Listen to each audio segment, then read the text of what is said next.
Hello, boys and girls. I'm back with another video. This is from your ELA coach. We're going to look at primary and secondary sources. What is that? Well, we haven't really talked a lot about that this year. So let me give you a little breakdown of what that is.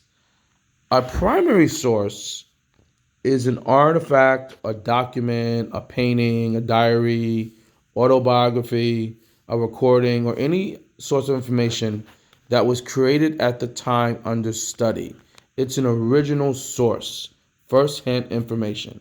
For example, if you were in the playground and you witnessed two people arguing and you were there and you saw it and you recall what was said, you are a primary source, okay, because you actually witnessed it and you lived during the time. If you asked me about an event that I lived through and I talked about that event and I experienced it, I would be a primary source. So people can actually be sources of information too, or any writings that they leave behind. A secondary source is information that was passed down or created by someone who did not experience it firsthand or participate in the events of at the time under study. So a lot of information you read in textbooks or biographies or articles can be secondary sources. If any information that I give you about, let's say, World War II, I would be a secondary source because I didn't actually live or experience it. But information that I learned was passed down by my grandfather, who was a World War II vet, or books that I've read. So secondary sources are sources of information that have been passed down. Sometimes secondary sources are written and they get the information from primary sources. All right, so take a minute to write both of these down. Pause the video, take notes if you need to, and then we'll start the lesson. Okay, so let's look at what we're going to focus on today. The topic is Ellis Island. We have two passages. We have Our Immigrants by Mrs. Frances E. Clark. It's an excerpt from that book. And then we also have Ellis Island. Looks like a informational text. So Our Immigrants at Ellis Island is from an Ellis Island inspector's report written in 1912. And this says just Ellis Island, doesn't give us any other information. So we'll read both and then hopefully we'll be able to answer questions about both of them. When we look at the reading guide, we have 6 things to look at. What is this passage about? They're talking about Our Immigrants at Ellis Island. Is this a primary source or a secondary source? Underline the sentence that tells you what kind of source this is. Then we look at Ellis Island. What is this passage about? Is this a primary source or a secondary source? How do you know? All right, so let's read and then let's see how we do. Okay, so the following is from an Ellis Island inspector's report written in 1912. Okay, 5 Bulgarians. They have saved up enough money to get a start, and they mean to work their way through Harvard College. They have all had a good high school education at Semakov in Bulgaria and can speak English pretty well. Each one has about $25. They all look strong and well and promise to make good citizens and are marked OK and sent to the railway station. An Irish woman, Bridget Maloney. She comes from the north of Ireland. Her ticket was sent to her by her daughter, who was at service in New York. She expects to meet her daughter. She is 60 years old and has no money, but she is sure her daughter will come. She is marked TD, temporarily detained, and sent to the detention room. An English boy, Timothy Donalds. He is 13 years old and has come over to live with his uncle, who is in San Antonio, Texas. He had $200, but it was stolen from him in the steerage while he was seasick. He has only $1.37 left, but he is sure his uncle will send for him. He is also marked TD and sent to the detention room. Later, a telegram comes from his uncle, and he is marked OK and sent to the railway station. So, what is this passage about? Well, this is a passage about some of the immigrants, people who arrived to the United States at Ellis Island in 1912. It tells short stories about them and what happened when they arrived, because you can see how it's organized. They're like little short true stories about immigrants that arrived here. So I would say this passage, or the passage, is about some of the immigrants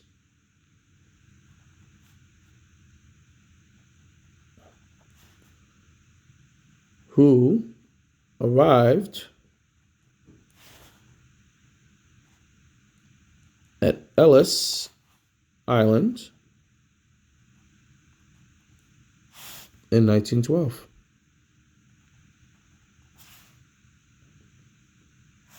It tells short stories about them and what happened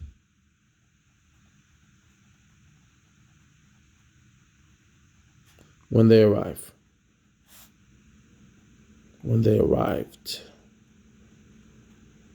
All right, so let's look at that. The passage is about some of the immigrants who arrived at Ellis Island in 1912. It tells short stories about them and what happened when they arrived. All right, is this a primary or secondary source? Well, it is definitely a primary source because it was a report written in 1912 at the time that it happened.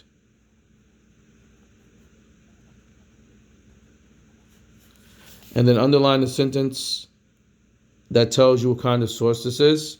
Well, right here. This is it. The following is from an Ellis Island Inspector's report written in 1912. Now remember, boys and girls, you can stop the video anytime and record your answers as I'm doing it, because this is the guided lesson. Okay, let's read Ellis Island. From 1892 to 1924, about 17 million immigrants, people coming to live in the country, arrived in New York by boat. First, they entered the immigration station called Ellis Island. Many immigrants came to the United States with hopes for a better life, freedom, better jobs, better homes. Immigration officials, who were called inspectors, had important jobs. Their job was to make sure that immigrants were healthy. Traveling by boat for many months meant that immigrants could have contagious diseases. Inspectors made sure that immigrants wouldn't spread diseases to other people. Inspectors also made sure that immigrants were able to support themselves or be supported by relatives. They asked immigrants questions to make sure they were able to work and could find work. If immigrants came to live with relatives, inspectors made sure that the relatives knew they were coming. If female immigrants came to get married, inspectors made sure that their future spouses were expecting them. Inspectors often had to detain immigrants or keep them in a special area in the immigration center. Immigrants who were detained until they were healthy or until their family or fiancés were able to contact the immigration offices. Some immigrants had to be sent back to their home countries to prevent health issues or financial issues. Okay. So what is this passage about? Well, it first line right here talks about immigrants coming to Ellis Island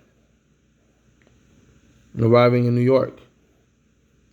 And it tells of how immigrants were inspected there before entering the United States. So that's a clue right here. So I would write the passage is about Ellis Island,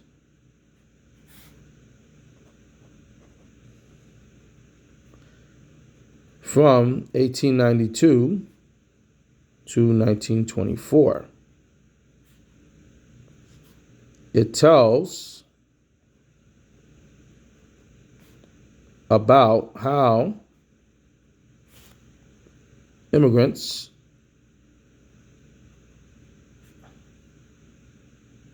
were inspected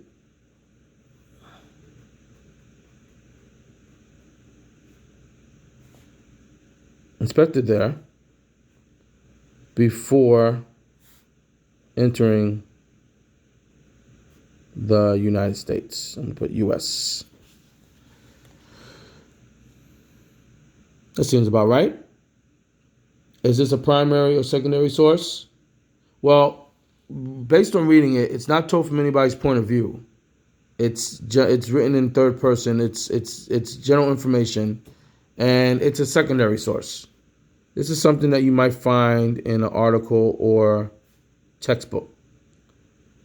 And how do I know? Well, I just said it. I know because it's not told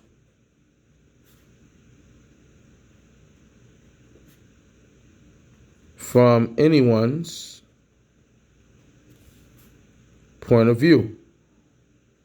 And what I mean by that is, it's in the first one, this is from the inspector's point of view.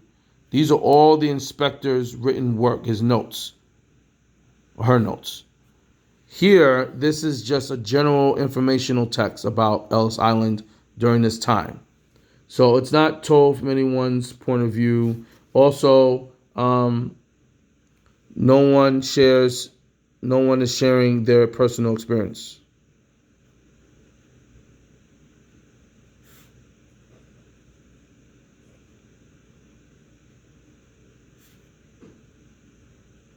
So it's secondary. It's been passed on.